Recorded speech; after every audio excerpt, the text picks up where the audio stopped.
Hola y feliz año nuevo. Si te gustan mis videos y quieres apoyarme, puedes suscribirte y darle a la campanita, o también puedes comprarme un café.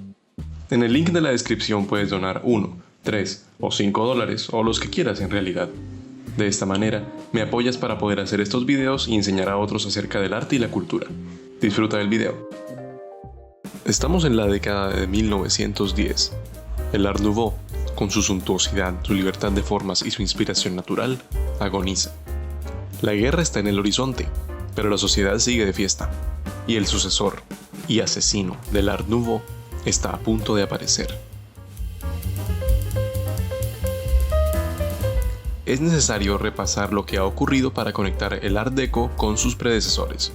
En 1901 se funda la Sociedad de Artistas Decorativos, o SAD, que logró otorgar a los artistas decorativos, es decir, los creadores de mobiliario, joyas, accesorios y ropa, los mismos derechos autorales que un pintor o un músico. Como vimos en el otro video, las artes decorativas se habían hecho valiosas para la sociedad, apareciendo en galerías y exhibiciones, además de las grandes tiendas que empezaban a proliferar en las ciudades. Joyerías como Louis Cartier y Boucheron fueron esenciales para impulsar la innovación en las artes decorativas, al solicitar nuevas y mejores colecciones. El lujo sigue siendo la constante en el Art Deco, mobiliario hecho a mano, pieza por pieza, junto a objetos hechos de maderas exóticas y materiales como metal, vidrio, nácar, ébano, marfil, níquel, baquelita, acero y cromo. Los objetos de uso cotidiano ya no expresaban un ideal de belleza o de estética pura, sino un ideal de refinamiento, de lujo. Mientras más exótica fuera la madera de la que estaba hecho tu armario, más estatus tenías. Continuó la tendencia del Art Nouveau de utilizar grandes áreas de colores vivos y contrastados, y exageró la geometrización de todas las figuras y objetos, inspirándose en el cubismo y el orfismo, además del fauvismo. De hecho, las vanguardias artísticas eran una fuente de inspiración para esta corriente. El cubismo, el movimiento artístico surgido a inicios del siglo XX, pretendía reducir el arte a su geometría básica, los cubos, esferas, conos, etc. En medio del auge del Art Nouveau, los cubistas rechazaron la asimetría y naturalismo sinuoso. Se enfocaron en dividir el mundo en formas y en fragmentar la perspectiva, al representar a los sujetos desde numerosos puntos de vista al mismo tiempo, al igual que nuestros amigos los futuristas. Además, incorporaron influencias no solo de Japón y China, sino de civilizaciones precolombinas, africanas y del Medio Oriente.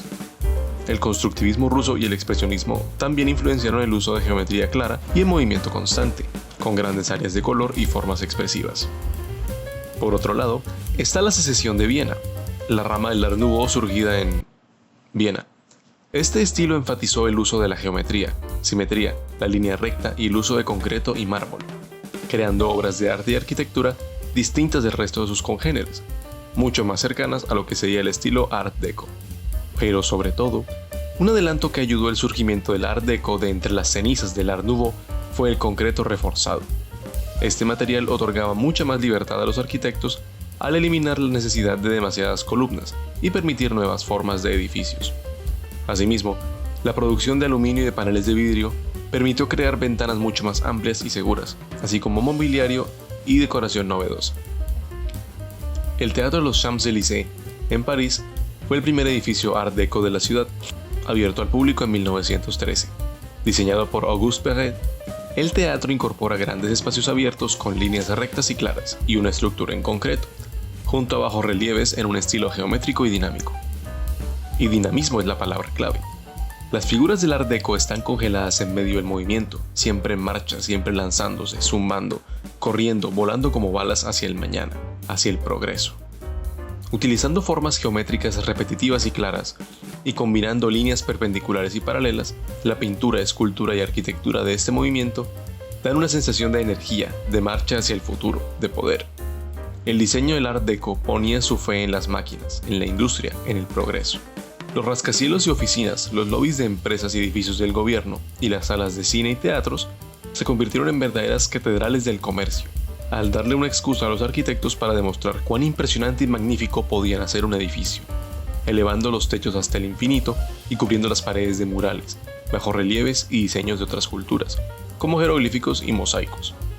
Estos diseños ensalzaban las virtudes de los edificios y sus trabajadores, desde carteros y actores en actitudes heroicas hasta el mismísimo Atlas, el espíritu de la luz o incluso Dios Padre.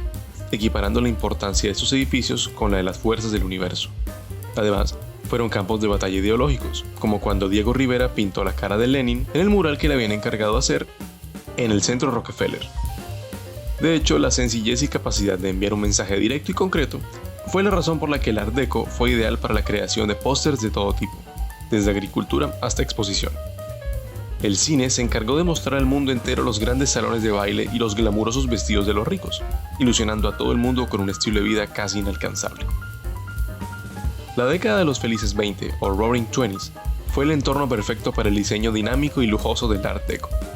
En una época de prosperidad sin precedentes, Estados Unidos, Francia y Alemania vivieron una era de desenfreno cultural y económico. La liberalidad sexual y el creciente papel social de la mujer influenciaron la moda del Art Deco, basada en sencillas formas y geometrías, así como el arte de mujeres como Gerda Wegener y Tamara de Lempicka. El mundo parecía encaminado a una era de progreso sin fin. ¿Qué podía salir mal? La Gran Depresión de 1929 sacudió la sociedad del lujo hasta sus cimientos. El Art Deco continúa existiendo, pero muchas firmas de diseñadores entraron en quiebra, pues buena parte de sus clientes ya no podían seguir pagando lujosos diseños.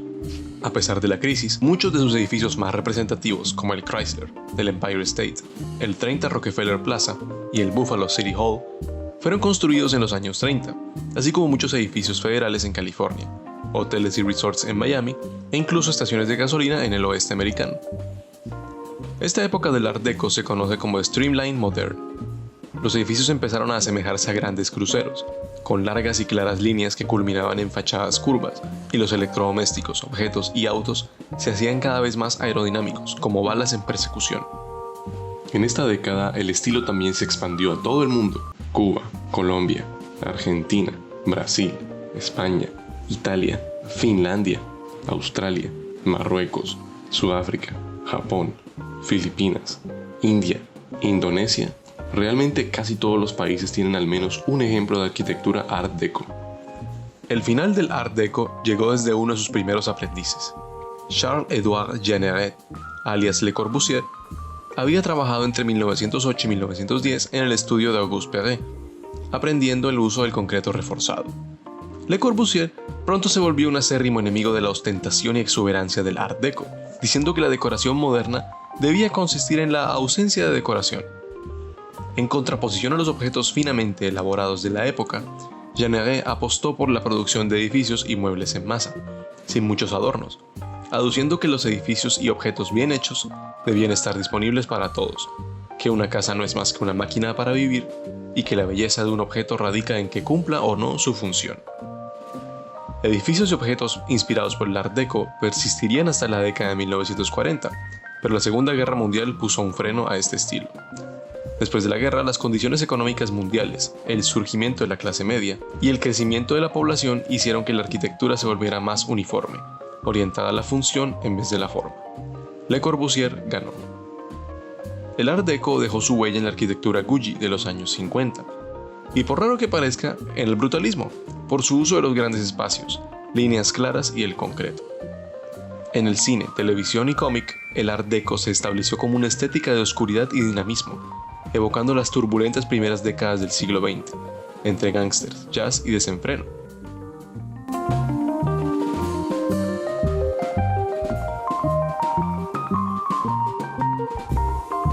Así como una ilusión de optimismo y un brillante futuro.